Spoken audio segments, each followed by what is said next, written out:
성경 말씀 시편 84편 1절에서 12절입니다. 만군의 여호와여, 주의 장막이 어찌 그리 사랑스러운지요. 내 영혼이 여호와의 궁정을 사모하여 쓰여가며 내 마음과 육체가 생존하시는 하나님께 부르짖나이다. 나의 왕 나의 하나님 만군의 여호와여, 주의 제단에서 참새도 제 집을 얻고 제비도 새끼들 보금자리를 얻었나이다. 주의 집에 거하는 자가 복이 있나이다. 저희가 항상 주를 찬송하리이다. 주께 힘을 얻고 그 마음에 시온의 대로가 있는 자는 복이 있나이다.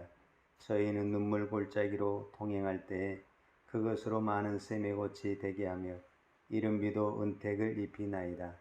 저희는 힘을 얻고 더 얻어 나아가 시온에서 하나님 앞에 각기 나타나리이다. 만군의 하나님 여호와여, 내 기도를 들으소서. 야곱의 하나님이여, 귀를 기울이소서.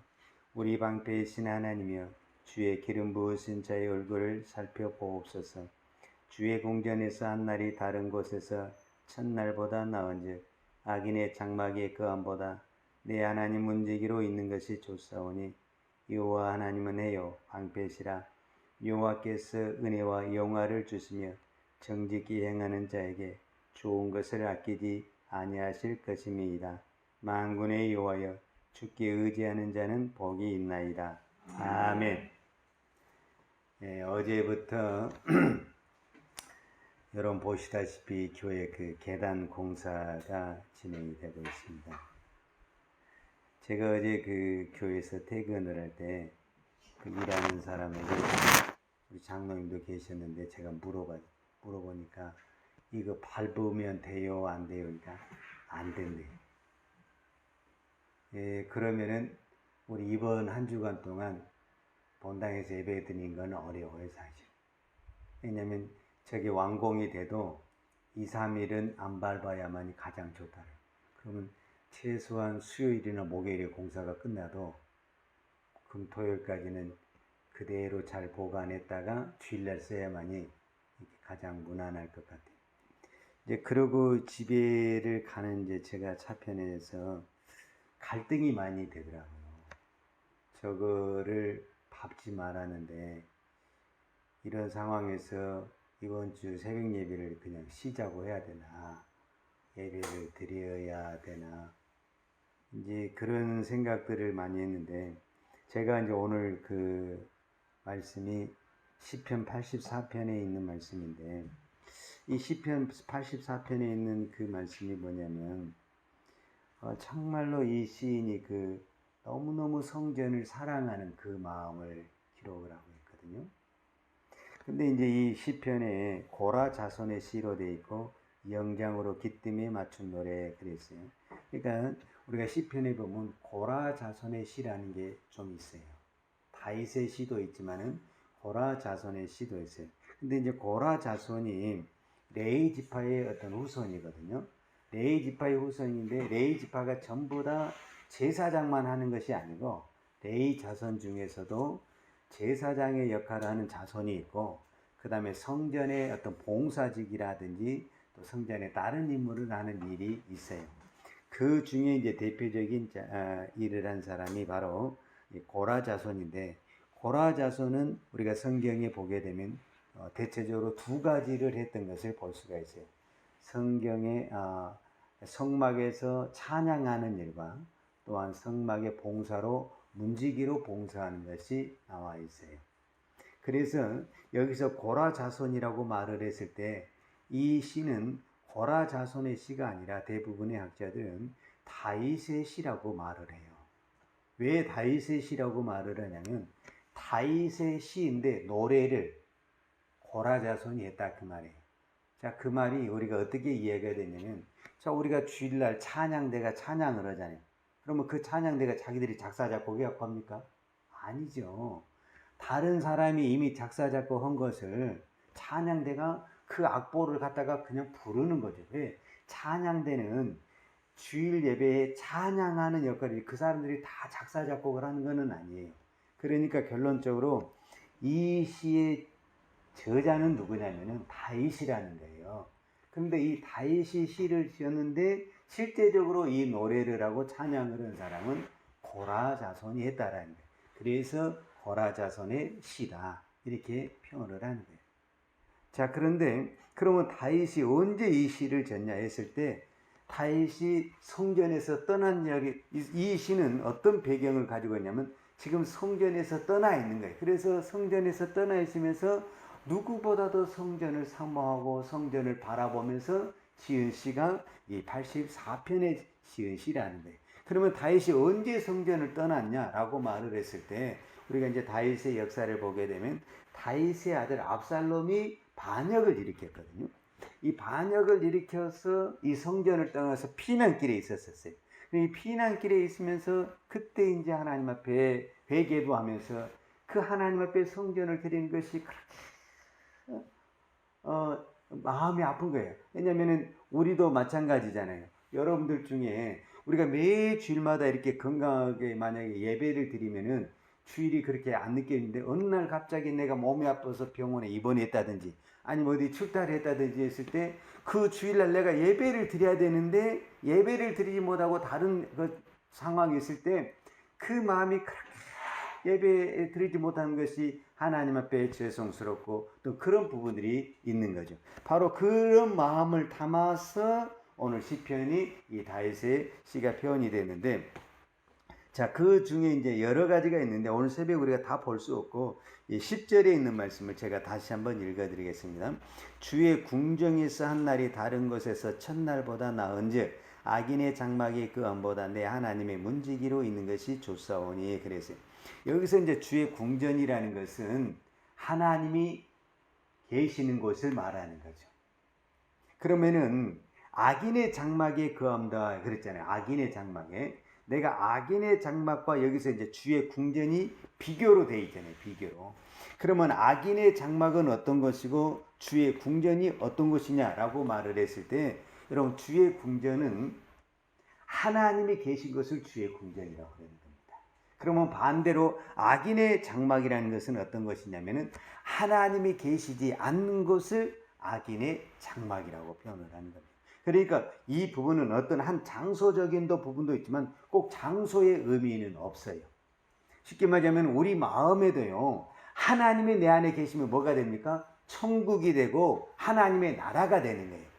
그러니까 내 안에도 하나님의 나라가 될 수도 있고 천국도 될 수도 있고 지옥도 될 수도 있고 어떤 세상이 될 수가 있잖아요. 그것은 내 마음의 장소가 왔다 갔다 했다라는 것이 아니라 내 안에 하나님이 계시느냐 하나님이 계시지 않느냐 이거를 가지고 내 안에 천국이 이루어질 수도 있고 하나님의 나라가 이루어질 수도 있고 아니면 반대로 악인의 장막이 될 수도 있고 타락하고 범죄한 세상이 될 수도 있다라고 표현을 하는 거죠. 그래서 시인은 주의 궁전에서 한 날이 다른 곳에서 첫날보다 나은지 아무리 세상에 그 오랜 것보다 나는 하나님하고 하루를 보내는 것. 그러니까 이 주일날 여러분 우리가 하나님 앞에 하루 이 예배를 드리는 것이 일주일 동안 그 어떤 것보다도 소중하다는 것을 이 말씀을 통해서 우리가 다시 한번 깨달을 수가 있고, 그 다음에 악인의 장막이 하나님이 없는 가운데 사는 것은 내가 정말 이 하나님의 성전에서 문지기로 있다는 것은 꼭 이렇게 문지기라기보다는 하나님 앞에서 이렇게 정확하니 그 의미를 보면은 하나님 앞에서 누워 잠자는 거예요. 어떤 부분에서. 그러니까 내가 하나님 앞에 그냥 나오는 것 자체만으로도 하나님 앞에 나는 이것이 제일 좋다라는 의미를 가지고 있어요. 자, 오늘 시편 84편 이 부분을 우리가 전체를 다 볼 수 없지만 제가 간단하니 세 요절만 한번 읽고 기도하도록 하겠어요. 자, 첫 번째 4절입니다. 여러분 여기서 이 시인이 이것이 복이다 이렇게 이야기를 했거든요. 그러니까 여러분들도 이 말씀을 붙들고 이 새벽에 단 한마디라도 이것이 나에게 복이다. 다윗이 말을 하기를 4절에 주의 집에 거하는 자가 복이 있나니 그랬습니다. 그러니까 우리에게 가장 큰 복이 뭐냐라고 말을 했을 때 다윗은 주의 집에 거하는 자가 복이 있나니 저희가 항상 주를 찬송하리이다. 여러분 주의 집에 거한다라는 것이 어떤 거냐? 꼭 우리가 성전에 거한다는 의미도 있지만 하나님이 항상 내 안에 거하는 것이 복이 있다. 이렇게 표현을 하고 있어요. 그 다음에 5절에 보게 되면 어떤 것이 복이 있냐면 주께 힘을 얻고 그 마음에 시온의 대로가 있는 자는 복이 있나이다. 그래서 여기서 5절에서 특별히 주께 힘을 얻고 그 마음에 시온의 대로가 있는 자가 복이 있다. 그 말은 어떤 것을 의미하냐면은 내 마음에 딱 길이 정해져 있는 사람이 복이 있다. 이런 표현이에요. 그러니까 세상의 사람들이 왜 힘드냐면요. 길이 너무 많아서 힘든 겁니다. 왜냐하면 여기도 가고 싶고 저기도 가고 싶고 여기도 맞는 것 같고 저기도 맞는 것 같고 이럴 때 우리가 마음이 막 갈등도 일어나고 번뇌도 일어나거든요. 근데 길이 딱 정해진 사람은요. 흔들리지 않는 거예요. 그리고 어떤 유혹이 와도요. 거기에 내가 어떤 마음에 쏠리지가 않는 거예요. 왜? 나는 이미 내 길이 정해졌다라는 거예요. 그러니까 내 마음이 확정되고 정한 이런 단어가 많이 있거든요. 시편이 내 마음이 확정되고 확정돼 있으니 이런 사람들은요. 흔들림이 없어요. 근데 꼭 왠지 흔들리냐면은 이 마음이 정해지지 않았을 때 이것도 옳은 것 같고 저것도 옳은 것 같고 이럴 때 우리가 흔들리게 되고 신앙의 유혹도 받게 되고 넘어지게 되는 거예요. 그래서 가장 중요한 것은 나는 우리가 흔히 말하는 오직 예수다. 그러면 이게 딱 하나만 정해지잖아요. 그러면 흔들림이 없는 거예요. 근데 저 말도만 이러면 이제 그때부터 마음이 혼란스럽고 갈등이 생기는 거예요. 그래서 이 시인은 뭐라고 하냐면 주께 힘을 얻고 그 마음에 시온에 데려가 그 마음에 확정이 된 사람이 어떤 사람이에요? 복이 있는 사람이다. 그 다음에 마지막 하나만 더 보겠습니다. 12절입니다. 만군의 여호와여 주께 의지하는 자는 복이 있나이다. 그랬어요. 여기서 시인은 무엇이 복이 있냐면 주께 의지하는 자가 복이 있다. 여기서 의지한다라는 말인 것은 내가 이렇게 의지한다라는 이 표현도 되지만은 맡긴다라는 의미도 있어요. 그러니까 지금 내 상황이 이제 다윗을 가지고 이야기를 하자면 다윗의 상황이 지금 쫓겨났으니까 상황이 결코 좋지는 않죠. 앞으로 어떻게 될지 참 복잡하죠. 그러나 맡겨야 됩니다. 맡기는 것이 하나님의 역사입니다. 저도 이 공사를 토요일날 갑자기 원래는 7월 둘째 주에 한다고 그랬거든요. 그래서 장마도 끝나고 괜찮겠다 이렇게 생각을 했어요. 근데 토요일날 갑자기 와가지고 월요일날 오겠다래요. 근데 이제 준비는 다 됐지만 월요일날 온다는데 제가 오지 말라고는 할 수는 없잖아요. 그래서 하나님께 기도했어요. 하나님 온다는데 제가 어떻게 맡겠습니까? 그냥 하나님이 알아서 하세요. 그런데 이 비는 계속 오는 그 일기예보로는 비는 계속 오는 거예요. 날짜는 계속 비가 오게 돼 있어요. 하나님 알아 맡기는데 너무 은혜스럽게 일할 때는 비가 별로 안 오고 쉴 때는 비가 막 오고 그래서 너무 선선해서 일하기가 너무 좋다라는 게 햇빛 나면 너무 더울 텐데 그래서 이것도 하나님의 은혜다라는 생각이 들어요. 여러분 우리가 크고 작은 것을 하나님 앞에 맡기세요. 그러면은요 안 될 것 같아도 하나님이 더 좋은 방법으로 역사해 주실 줄로 믿습니다. 기도하겠습니다. 걸어가시고 은혜로우신 아버지 하나님 감사합니다. 오늘도 저희들을 이 새벽에 깨워서 이렇게 또 우리가 교육관에 있지만 하나님께 새벽 예배를 드리시도록 인도하신 아버지 하나님 감사합니다. 특별히 이번 주간에는 교회 교단 공사로 여러 가지 불편함이 있고 또 어려움이 있지만 하나님의 은혜 가운데 하나님이 모든 것을 순조롭게 진행해 줄 줄로 믿습니다. 하나님 좋은 기술자를 보내주시고 또 여러 협력자들 보내주셔서 은혜 가운데 공사가 잘 진행되게 하심을 감사드립니다.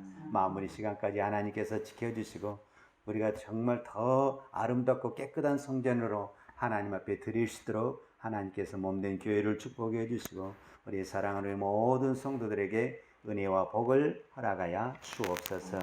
특별히 아버지 하나님 오늘 우리가 이 시편의 말씀을 통해서 시인의 고백처럼 주의 궁정에서 한 날이 다른 곳에서 첫날보다 나은즉 악인의 장막의 거함보다 내 하나님의 문지기로 있는 것이 좋사오니 이 고백이 우리의 고백이 되게 하여 주옵소서. 그래서 내 마음이 날마다 하나님이 거하여 천국이 되게 하시고 내가 가는 곳이 하나님의 나라가 되게 도와주시고 내가 가는 곳에 하나님의 복음이 증거되게 하여 주옵소서. 오늘 마음속에 근심과 염려와 두려움과 아버지 내 마음속에 불안함이 있었다면 하나님의 성령의 능력으로 그 불안한 마음, 연예된 마음, 금신된 마음을 다 버려주게 하여 주시고 그 마음속에 하나님의 나라, 하나님의 천국이 임하게 하여 주옵소서. 주의 성령이 임하는 그곳에 하나님의 역사와 하나님의 능력과 하나님의 권세가 나타날 줄로 믿습니다. 오늘 또 이 새벽에 그 하나님의 계심을 믿고 믿음으로 기도한 것 주께서 들으시고 응답하여 주옵소서. 오늘 또 우리의 생각과 우리의 마음과 우리의 입술과 손발을 붙들어 주셔서 우리의 가는 곳곳마다 하나님의 나라가 이루어지게 하시고 하나님의 복음이 증거되게 하시고 오직 하나님의 이름만 높여지는 영광스러운 날이 되게 하여 주옵소서. 오늘 또 믿음으로 예멸한 손길을 축복해 주시고 저들의 가정과 기업에 하나님 복의 복을 더하여 주옵소서. 예수님의 이름으로 기도하였습니다. 아멘. 여호와는 내게 복을 주시고 너를 지키시기를 원하며 여호와는 그 얼굴로 내게 비추사 은혜 베푸시기를 원하며 여호와는 그 얼굴을 내게로 향하여 드사 평강 주시기를 원하노라. 이제는 교회의 머리 되신 우리 주 예수 그리스도의 은혜와 아버지 하나님의 무한하신 사랑과 성령님의 교통하심과 충만하신 은혜가 오늘 또 오직 모든 것을 하나님께 맡기고 믿음으로 살기를 원하는 사랑하는 주의 종들 머리머리 예와 이 나라의 민족과 한국 교회 위에 온 열방에 나가서 하나님의 복음을 증거하는 선교사님들 머리머리 예와 사랑하는 주의 자녀들 머리머리 예 이제로부터 영원토록 함께 있을지어다. 아멘.